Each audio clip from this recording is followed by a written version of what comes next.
everyone, this is Hugo from Ichiban Painting, and today I'm going to be showing you a little tutorial on how to achieve like camouflage like this, digital camouflage for your scouts or anywhere you want to apply a digital camouflage pattern on your miniature.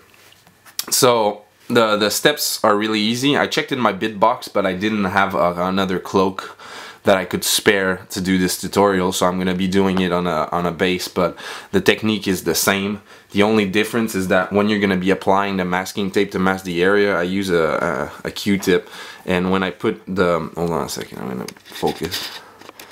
When I put the masking tape in the recess, then I just, you know, rub it just to make sure that it's really nice and sticks really well. So that's the only difference. Now it's going to be on a flat area, so you don't have to do that. So first thing you have to take in consideration is the colors you're going to be using. You need to start off with your base color being the lightest color of your camouflage. So I'm going to be doing urban or Arctic camouflage, so I'm going to be using gray, then a darker gray, then a darker gray, and then black. I'm going to be doing 4 color patterns, but you can do as many colors as you want. It doesn't matter. So the first thing you want to do is lay down a strip of masking tape on your working area, and that way you can cut patterns on it. So I pre-cut some patterns, so let me take some out. A second, it's a little bit hard with the camera in front of me, but I pre-cut it some pre-designed patterns.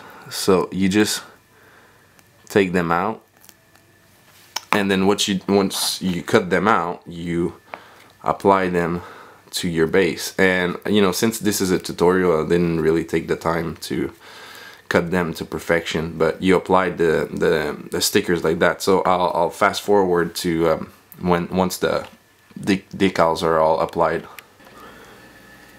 Okay, so here's part 2 of the tutorial. One thing, I'm using an airbrush to do this paint job, the digital camo, and you have to take in consideration that if you're using a paintbrush, you'll have to be careful with the masking. You know, with an airbrush, since it's a spraying on the surface, it doesn't have a tendency to go inside the masking tape and actually dripping or messing up the paint job itself. And you won't notice it until you're done. You won't notice if you made a mistake until you're done on your last layer, because those masking tape are gonna stay there till the whole process is finished. So it's really important for you to make sure that you have good masking tape, not cheap one that's gonna adhere really well to the surface, and then from there you're gonna be able to have a good result. So what I did is I just mixed up a gray that's just a tiny bit more, hold on a second, hope you guys can hear me well even if I have my mask. So just a tiny bit more darker than the base color, and I'm just gonna spray it really simple.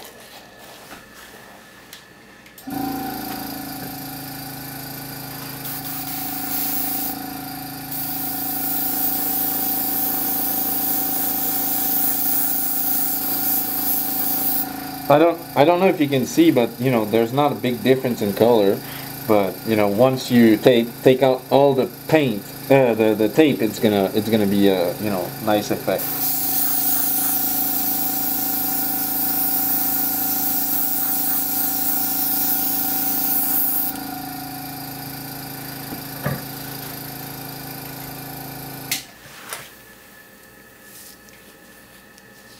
That's it. So just try to keep the layer that you're gonna do really light. That way it's gonna be easier, and it's gonna make a nicer transition between your thing. So what I'm gonna do now is I'm gonna wait until the paint dries, and I'm gonna apply a second set of stickers on top of like templates that I previously cut over there, and then do my next layer. Okay, so now I applied the stencil again on the surface, randomly applying it, and you don't need to worry about, you know, it overlapping the previous stencil. It's just gonna make it look nicer anyway. So I put in the airbrush another darker gray tone, and I'm just gonna spray it. Same thing as before.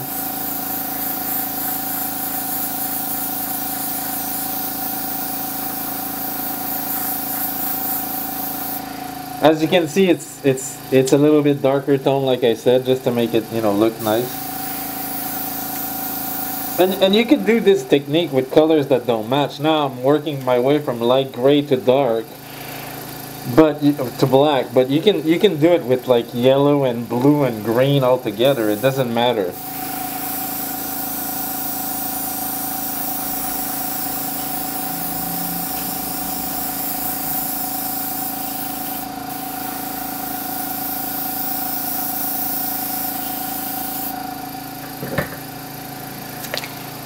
And now what I'm gonna go do again is I'm gonna go back to the workstation and I'm gonna apply the final stencils, and I'm gonna do the final black layer, the last layer.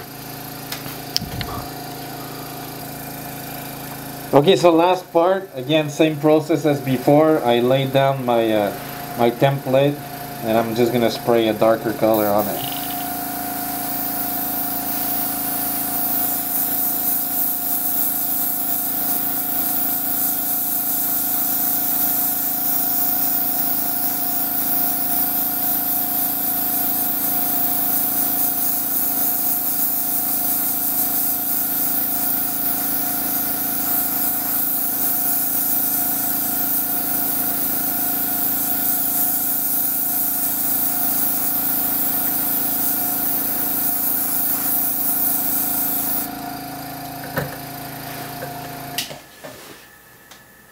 That's it.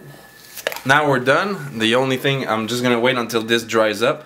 The only thing left to do is to take out all the stickers, and we're gonna see if we did a good job or not. Okay, so I'm done. Paint is barely dry, but enough for me to be able to work. So what you want to do is you want to actually go in and take out all of these little stickers that you have. You need to be really careful. I mean, not to mess up the paint, of course, and at the same time not to, when you're taking it out with the X-Acto or with your fingernails, not to scratch up the paint, because obviously, because you're doing it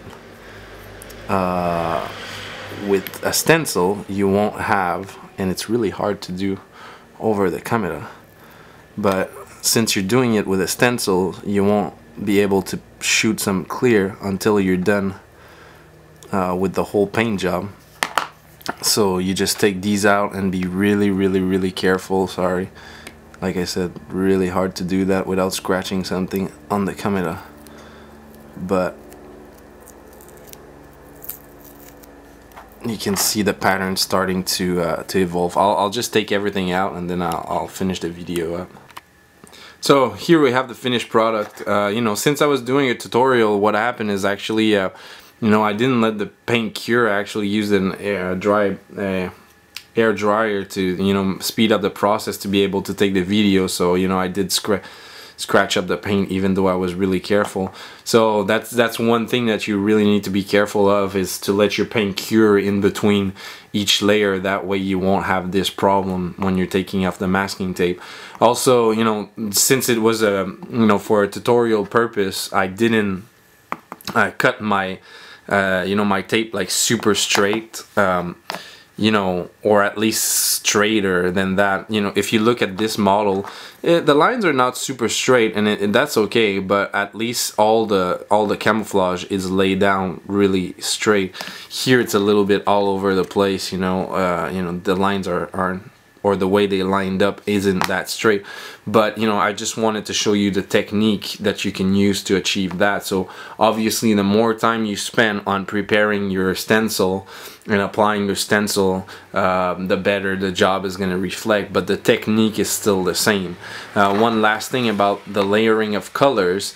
You know, now you see that the dark is more present, because at the end I left a lot of area open for the dark, since it's your last color.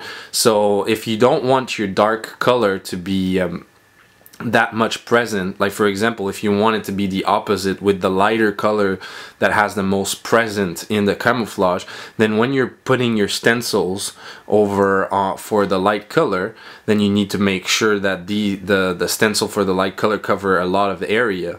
That way the area that you're gonna paint over after are not gonna are gonna be different colors, you know. So it's just a way of, you know, thinking about how much balance you want in your paint and seeing it layering down together, and that way you're going to be able to judge how to make your camouflage look, you know. So on this one, for example, I wanted the dark brown to be, you know, still present, and having the cream, the bleach bone, less present, so I did it that way. So it's really a question of how can you layer your paint and think about what the end result is gonna be and seeing it through.